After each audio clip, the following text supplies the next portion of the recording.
नमस्कार दोस्तों, मैं हूं आपका दोस्त राघव और मैं आपका स्वागत करता हूं मेरे चैनल छोटी सी कहानी पर। आज की कहानी सेठ और वफादार नौकर की है और ये कहानी हमें सिखाती है असली सेवा और सच्ची भक्ति का मतलब क्या होता है। तो दोस्तों, कहानी शुरू करने से पहले अगर आप नए हैं हमारे चैनल को सब्सक्राइब करना ना भूलें और इस वीडियो को लाइक और शेयर ज़रूर करें। तो दोस्तों, ये कहानी पुराने समय की है। एक सेठ के पास एक वफादार नौकर काम करता था।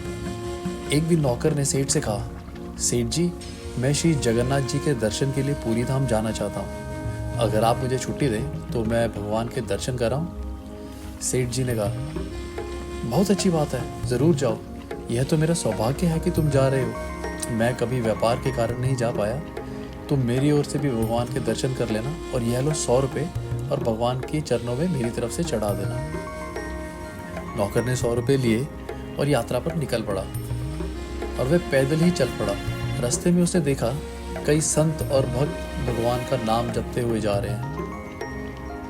थोड़ा और आगे चलने पर उसने देखा कुछ संत भूखे और थके हुए बैठे हैं। उसने सोचा क्यों ना इन संतों को भोजन करवा दिया जाए।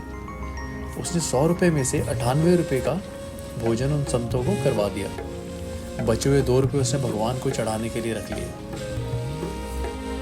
जब वह पूरी धाम पहुंचा तो उसने भगवान जगन्नाथ जी के चरणों में 2 रुपये चढ़ाए और कहा, भगवान, यह मेरे सेठ जी की ओर से हैं, कृपया इन्हें स्वीकार करें। और इसके बाद वह वापस यात्रा पर निकल पड़ा।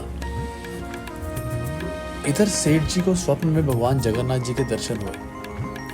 भगवान ने कहा, सेठ, तुम्हारे 98 रुपये मुझे प्राप्त हो गए हैं। तुम पर मेरी कृपा ऐसी यूं ही बरसती रहेगी। सेठ जी की नींद खुल गई और वह सोचने लगा कि नौकर ने 98 रुपये कैसे चढ़ाए होंगे, जबकि मैंने तो उसे 100 रुपये दिए थे।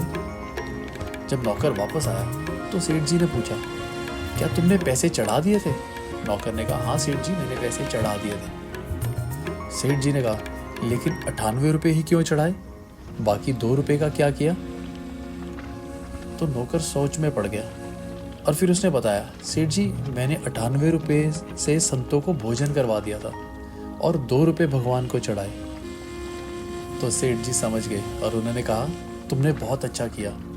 भगवान ने मुझे स्वप्न में बताया कि उन्होंने तुम्हारे 98 रुपये स्वीकार कर लिए हैं। इससे हमें यह सीख मिलती है कि जीव सेवा सबसे बड़ी सेवा है। इस प्रकार सेठ जी और नौकर दोनों ने समझ लिया कि असली पूजा और सेवा दूसरों की मदद करना ही है। तो दोस्तों, ये थी आज की कहानी।